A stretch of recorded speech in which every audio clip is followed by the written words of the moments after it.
જ્યારે અમારો સમય ખરાબ હતો ત્યારે એ લોકો આવ્યા હતા કે તમે કરોડ માંગો તો કરોડ, 2 કરોડ માંગો તો 2 કરોડ, પણ અમારાથી આનાથી અમૂલ્ય અમારી પાસે બીજી કોઈ વસ્તુ છે જ નહીં.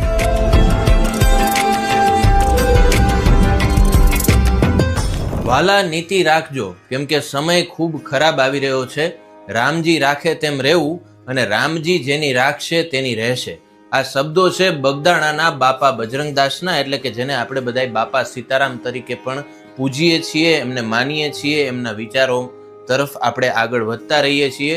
અને અત્યારે સૌરાષ્ટ્ર, ગુજરાત, દેશ વિદેશમાં બાપા સીતારામના ભક્તો જોવા મળે છે. પરંતુ આજની સ્ટોરીમાં હું તમને એ ઘરની મુલાકાત કરાવવાનો છું. આમ તો હવે એને ઘર આપણે ન કહેવું જોઈએ, એને બાપા બજરંગદાસનું મંદિર કહીએ તો પણ એમાં કોઈ અતિશયોક્તિ નથી, કેમ કે બાપા રાજકોટના આ ઘરમાં 3 દિવસ રોકાયેલા અને બાપાની પ્રસાદીની જે બંડી છે એ પણ 49 વર્ષથી આ ઘરમાં પૂજાય છે. દરરોજ દીવાબત્તી થાય છે અને એ પરિવાર છે એ પણ કે એટલો ભાગ્યશાળી હતો કે બજરંગદાસ બાપા જે છે એ એમના મૃત્યુના થોડા દિવસો પર્યંત જ રાજકોટના લક્ષ્મીવાડીમાં આવેલા આ પરિવારના ઘરે આવ્યા અને એમને આશીર્વાદ આપ્યા હતા. તો ચાલો આજે હું તમને એ પરિવારની અને બાપા બજરંગદાસના એ મંદિરના દર્શન કરાવું.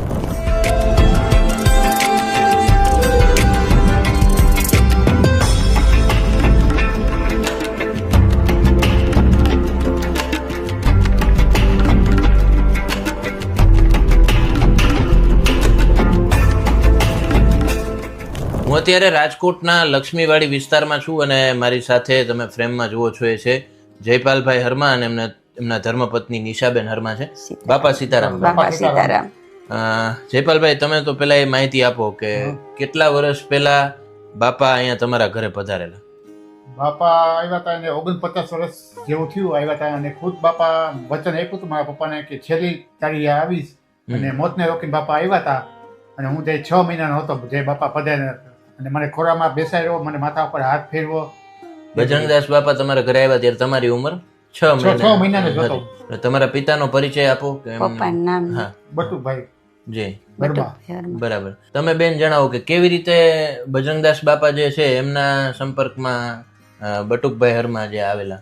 એમાં એવું છે કે મારા સસરા પહેલેથી જ સાધુ સંતોને વધારે માને. બરાબર. લગભગ સૌરાષ્ટ્રના એકેય આશ્રમની હોય કે જ્યાં અમે ને મારા સસરા નથી ગયા. બરાબર. બધા આશ્રમની અંદર ફરેલા છે. એટલે એવી રીતે ફરતા ફરતા કોઈ કીધું કે ભાઈ બગદાણાની અંદર પણ બજરંગદાસ બાપા આવી રીતે છે. એટલે મારા સસરા 12 વર્ષ સુધી બજરંગદાસ બાપાની હયાતીમાં ત્યાં ગયેલા. બરાબર. બગદાણાની અંદર. બરાબર.